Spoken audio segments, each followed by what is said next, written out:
Iraq കഴിഞ്ഞാൽ പിന്നീട് ഇനി ഇറാനാണ് ഒരു ആയുധശക്തി എന്ന നിലയ്ക്ക് വിലയിരുത്താവുന്നത്. മറ്റുള്ളതൊന്നും ആയുധശക്തികളെ അല്ല എന്നുള്ളതാണ്. അവർക്ക് ഒന്നും ചെയ്യാനായിട്ട് കഴിയില്ല. ഇവർക്ക് എന്തെങ്കിലും ചെയ്യാൻ കഴിയും എന്ന് പ്രതീക്ഷിക്കുന്നു. ഇവർക്ക് എന്ത് ചെയ്യാൻ കഴിയുമെന്ന് അറിയില്ല. മാത്രമല്ല ഇവരുടെ ആണവ ബലം, ആണവശക്തി എത്രമാത്രമുണ്ട് എന്ന് ആർക്കും അറിയില്ല എന്നുള്ളതാണ് സത്യം. ഒരുപക്ഷെ ഇവർ ഒരു ആണവശക്തി പോലും ആകണമെന്നില്ല. വെറുതെ അമേരിക്ക പറഞ്ഞ് ഇവർ ആണവശക്തിയാണ് എന്ന് പറയുകയും ഇങ്ങനെ ആണവശക്തിയായി നിൽക്കാൻ അല്ലെങ്കിൽ ആണവ ആയുധങ്ങൾ ഉണ്ടാക്കി നിൽക്കാൻ നീയൊക്കെ ആരാണെന്ന് ചോദിച്ച് അവരെ ആക്രമിക്കുകയും ചെയ്യുന്ന ഒരു സമീപനമാണ് ഈ കാര്യത്തിലെടുക്കുന്നത്. ഒന്നും ഉണ്ടാവണമെന്നില്ല. ഇറാഖിലത് സംഭവിച്ചാണ്. ഇറാഖിൽ വലിയ തോതിൽ രാസായുധശാലയുണ്ട് എന്ന് പറഞ്ഞിട്ടാണ് അമേരിക്ക എന്ത് ചെയ്യുന്നത്, ഇറാഖിനെ ആക്രമിച്ച് ശരിപ്പെടുത്തി കളഞ്ഞത്. ഒന്നും അവിടെ ഉണ്ടായിരുന്നില്ല എന്ന് പിന്നീട് ലോകം തെളിയിച്ചതാണ്, അല്ലെങ്കിൽ ലോകത്തിൻ്റെ മുന്നിൽ കണ്ടതാണ്.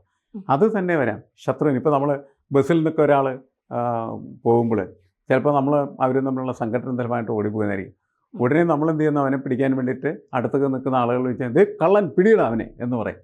അതുപോലെ പറഞ്ഞ് അപ്പോൾ ആളുടെ കൂടെയായിട്ട് ഓടിച്ചിട്ട് അവൻ കള്ളനൊന്നും ആയിരിക്കണമെന്നില്ല, പക്ഷേ അവനെ കള്ളനാക്കി അവനെ പിടിച്ചിട്ട് ഇടിച്ച് നശിപ്പിക്കുന്ന സ്ഥിതി.